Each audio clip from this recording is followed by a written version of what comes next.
जय हिंद दोस्तों, मेरा नाम है अनिरुद्ध और मैं आप सभी का वेलकम करता हूं करियर विल आईएएस पर। दोस्तों, ये तो हम पहले से ही जानते हैं कि हमारे भारत का जो नाविक नेविगेशन कॉन्स्टलेशन सिस्टम है वो अमेरिका के जीपीएस से ज़्यादा एक्यूरेट और ज़्यादा प्रिसाइज है। लेकिन आज दोस्तों हमारे उसी नाविक कॉन्स्टलेशन सिस्टम को लेकर एक बहुत ही स्पेशल और बड़ी डेवलपमेंट सामने आ रही है। बल्कि ये भी कहना गलत नहीं होगा कि एक बहुत ही डेयरिंग डेवलपमेंट सामने आ रही है, because the government has now officially announced कि नाविक को दोबारा से रिवाइव करने के लिए एक नहीं, दो नहीं, एक साथ 4 नेविगेशन सैटेलाइट्स हैं जिनको कि कॉन्जिक्यूटिवली हम लोग दोबारा से लॉन्च करने वाले हैं। एंड उसमें भी जो एक सैटेलाइट है नेविगेशन वाली, वो तो ऑलरेडी हमारे श्री हरिकोटा के लॉन्च स्टेशन के ऊपर पहुंच भी चुकी है। आप लोग यहाँ पे देख सकते हैं खबर दोस्तों, जस्ट आज से 1-2 दिन पहले सामने आई है। जगह जगह पे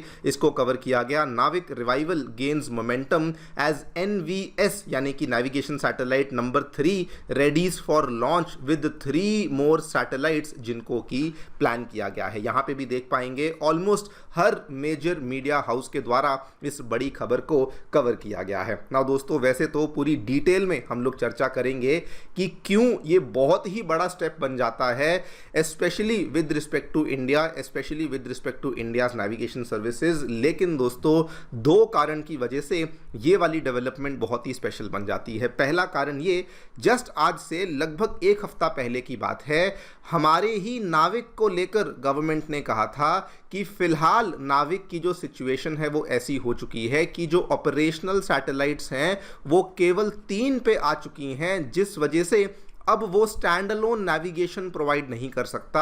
मतलब कि उसको किसी और सैटेलाइट की हेल्प पड़ेगी तब जाकर के वो नेविगेशन आपको प्रोवाइड कर सकता है। यहाँ पे भी आप देख सकते हैं, वियॉन ने भी कवर किया, India's GPS has a satellite problem, government says नाविक नो लॉन्गर वर्किंग। तो ये डेवलपमेंट 1 हफ्ता पहले हुई थी, लेकिन आज गवर्नमेंट हैज़ नाउ सेड, और ये कंप्लीट टर्न अराउंड है, कि हमारा 4 सैटेलाइट्स हैं जिनको कि अब हम लोग यहाँ पे प्लान कर रहे हैं, जिसमें से एक रेडी फॉर लॉन्च है, श्री हरिकोटा के लॉन्च पैड पे पहुंच भी चुकी है। उसके बाद अगली दोनों they are in advanced stages of realization, और जो चौथी है यानी कि एक एडिशनल नेविगेशन सैटेलाइट, उस चीज़ को लेकर हम यहाँ पे प्लानिंग कर रही हैं। दूसरा रीज़न जिस वजह से ये खबर बहुत ही स्पेशल बन जाती है, आज से 4 महीने पहले इसरो ने इस चीज़ को भी क्लियर कट बोल दिया था कि आइंदा से नाविक में लगने वाले जो एटॉमिक क्लॉक्स हैं वो भी हम लोग विदेशी एटॉमिक क्लॉक्स के ऊपर निर्भर नहीं रहने वाले, बल्कि क्लियर कट कहा गया था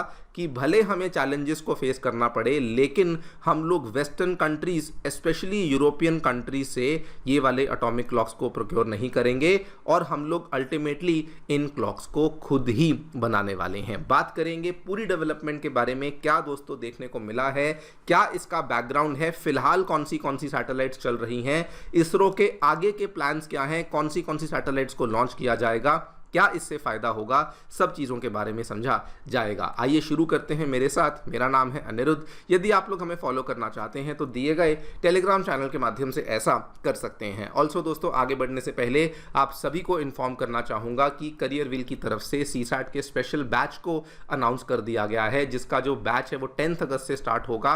एंड इसके पूरे बैच की जो फीस है that is only and only 1999 rupees, जिसमें मैथमेटिक्स पढ़ाया जाएगा राकेश सर के द्वारा, रीजनिंग पीयूष सर, और कॉम्प्रिहेंशन सत्येंद्र सर के द्वारा। इसमें एनरोल करने का जो लिंक है वो नीचे डिस्क्रिप्शन बॉक्स में दे दिया गया है। All right, directly coming to the news, क्या देखने मिला है, एक बहुत ही बड़ा टर्न अराउंड इवेंट है दोस्तों ये हमारे नाविक सैटेलाइट सिस्टम के लिए, जिसमें कि गवर्नमेंट इज़ नाउ सेइंग कि 4 नई सैटेलाइट्स को हम लोग प्लान कर रहे हैं, जिसमें जो पहली वाली है वो तो लॉन्च के लिए तैयार भी हो चुकी है। बाकियों को लेकर भी जो बड़े अपडेट्स हैं वो सामने आ चुके हैं। और ये बहुत ही बड़ा और सिग्निफिकेंट इवेंट क्यों बन जाता है दोस्तों, कोई भी जो आपका नेविगेशन सैटेलाइट सिस्टम होता है जो कि पोजिशनिंग, नेविगेशनिंग और टाइमिंग का आपको सर्विस प्रोवाइड करता है, उसमें आपको एटलीस्ट 4 ऑपरेशनल सैटेलाइट्स चाहिए होती हैं, तभी जाकर के वो ये सारी की सारी सर्विसेज को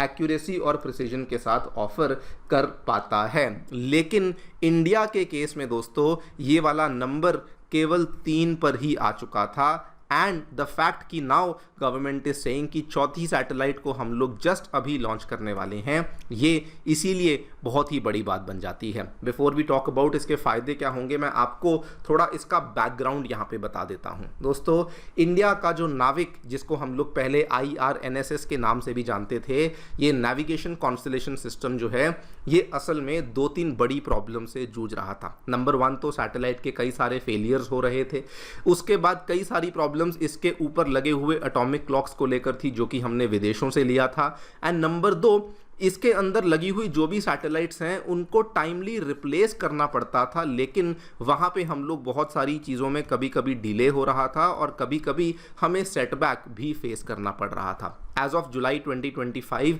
सिचुएशन देखिए, जो हमने 11 सैटेलाइट्स को लॉन्च किया था नाविक के लिए, उसमें से केवल 4 सैटेलाइट्स थी जो कि ऑपरेशनल थी, और ये सिचुएशन मार्च 2026 आते आते और भी ज़्यादा डिटीरियोरेट हो चुकी थी। ये जो आपके सामने चार्ट में दिखा रहा हूँ, ये वो 11 सैटेलाइट्स हैं जो कि हमने इसके लिए लॉन्च करी थी, लेकिन अनफॉर्चुनेटली मार्च 2026 में, यानी कि आज से 4 महीने पहले, इसमें से केवल 3 ही सैटेलाइट्स हैं जो कि एक्चुअल में ऑपरेशनल थी।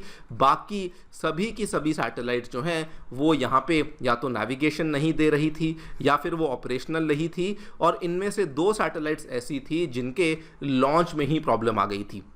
1H के केस में लॉन्च फेल हो गया था, NVS-2 के केस में लॉन्च सक्सेसफुल था, लेकिन वो अपने सही ऑर्बिट तक नहीं पहुंच पाया था। एज अ रिजल्ट जो 3 रिमेनिंग सैटेलाइट्स थी मार्च 2026 में, वो केवल ये 3 थी, 1B, 1L और साथ में आपकी जो NVS-01 है, बस यही 3 काम कर रही थी। और मार्च 2026 वाला जो ये इवेंट हुआ, उसके बाद सबसे बड़ी प्रॉब्लम क्या हुई कि जो एटलीस्ट 4 सैटेलाइट्स चाहिए होती हैं, दे केम डाउन टू 3, एंड उसके बाद जो हमारी पोजिशनिंग, नेविगेशनिंग और टाइमिंग वाली सर्विसेज हैं, वो ऑब्वियसली कंप्लीट तरीके से हमें नहीं मिल पा रही थी। इसके ऊपर एटॉमिक क्लॉक का इशू अलग चल रहा था। IRNSS 1A, C, D, E, F, E, G and F, इन सभी के सभी में एटॉमिक क्लॉक के फेलियर्स हुए थे। एंड इंटरेस्टिंगली ये सारे के सारे एटॉमिक क्लॉक्स हमने विदेशों से लिए थे, जो कि बहुत ही जल्दी अपने टाइम से पहले ही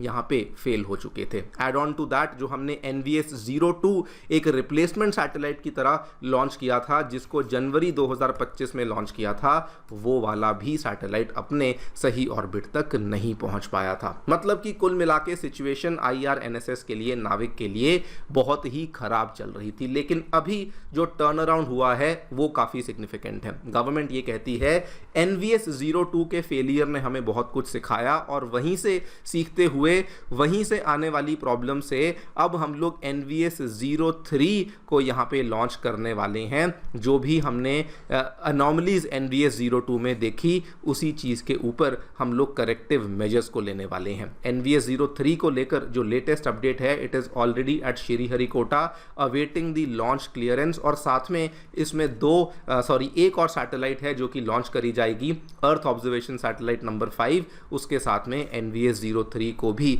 यहाँ पे लॉन्च कर दिया जाएगा। ऑब्वियसली इसके साथ में ये भी बड़ा अपडेट है कि गवर्नमेंट ये भी क्लियर कर चुकी है कि आगे चल कर के एटॉमिक क्लॉक्स को लेकर भी डिपेंडेंस बाहर के देशों पर नहीं होगी, भले हमें चैलेंजेस को फेस करना पड़े। उस चीज़ को लेकर दोस्तों मैंने काफ़ी डिटेल में इसमें समझाया है कि आखिरकार एटॉमिक क्लॉक्स क्या हैं, कहाँ कहाँ से हमने लिए थे, एंड वहाँ पर भी गवर्नमेंट आत्मनिर्भर होने के लिए कई सारे स्टेप्स को ऑलरेडी अनाउंस कर चुकी है। इफ़ यू आर थिंकिंग कि एक साथ 4 सैटेलाइट्स को क्यों हम लोग लॉन्च कर रहे हैं इंस्टेड ऑफ 1, उसका रीज़न बड़ा क्लियर है दोस्तों, कि अगर मान के चलिए इंडिया केवल एक ही सैटेलाइट को आज प्लान करता है, 3 से हम लोग 4 पे पहुंच जाते हैं, तो यस हमारा मिनिमम जो रिक्वायरमेंट है वो पूरा हो जाएगा। लेकिन मान लीजिए कल इन 4 में से कोई भी एक का लाइफ साइकिल पूरा हो जाता है, कोई प्रॉब्लम आ जाती है, कोई और इशू आ जाता है, तो फिर से हम लोग 3 पे आ जाएंगे और फिर से हमारा नाविक का जो सिस्टम है वो एक बार फिर से प्रॉब्लम में आ जाएगा। इसीलिए एक नहीं, एक साथ 4 सैटेलाइट्स को हम लोग प्लान कर रहे हैं, यानी कि कंप्लीट कॉन्स्टलेशन को रीबिल्ड करने का प्लान है, और केवल एक बैंडेड अप्रोच नहीं बल्कि सर्जिकल अप्रोच को हम लोग यहाँ पर फॉलो करने वाले हैं। वैसे आपको बता दूं, इंडिया साइमल्टेनियसली L1 बैंड के ऊपर भी काम कर रहा है। ये L1 बैंड क्या है? IRNSS के तहत लॉन्च करी जाने वाली जो पुरानी सैटेलाइट्स थी उसके अंदर L5 और S बैंड का इस्तेमाल किया जाता था, जो कि एक पर्टिकुलर फ्रीक्वेंसी पे काम करती थी। लेकिन जो NVS सीरीज वाली सैटेलाइट्स हैं इसमें L1 बैंड का इस्तेमाल किया जाता है, जो कि 1575 मेगाहर्ट्ज की फ्रीक्वेंसी पे दोस्तों काम करती है। इसका बेनिफिट क्या है? In very very simple words, ये मैं नहीं कह रहा हूँ, ये बड़ी बड़ी कंपनी, स्मार्टफोन्स बनाने वाली कंपनीज, जो आपकी सेमीकंडक्टर बनाने वाली कंपनीज हैं, वो कहती हैं कि अगर ये L1 बैंड यहाँ पे सक्सेसफुल होता है तो कल को इंडिया में बनने वाले स्मार्टफोन्स, इंडिया में आने वाली गाड़ियों में नेविगेशन, आपके हाथों पे लगी हुई स्मार्ट वॉचेस, IoT डिवाइसेस, इन सभी में अमेरिका का GPS नहीं बल्कि इंडिया के द्वारा बनाया हुआ ये जो नाविक सिस्टम है इसका डायरेक्टली इस्तेमाल किया जाएगा। और ये ऑलरेडी NVS वाली सीरीज़ में हम लोग करना शुरू कर चुके हैं। मतलब कि अगर एक टाइम पे इंडिविजुअली NVS की इतनी सैटेलाइट्स ऑर्बिट में चली जाती हैं जो कि इंडिया के L1 बैंड के ऊपर आधारित हैं, सो दोस्तों उसके बाद से आपके लैपटॉप में आने वाला टाइम वो भी नाविक डिटरमाइन करेगा, आपके फ़ोन में चलने वाला नेविगेशन वो भी नाविक के द्वारा ही डिटरमाइन किया जाएगा। देखते हैं क्या होता है। आपकी जो भी राय है डेफिनेटली बताएं कमेंट सेक्शन में। Thank you so much for listening. Stay tuned and stay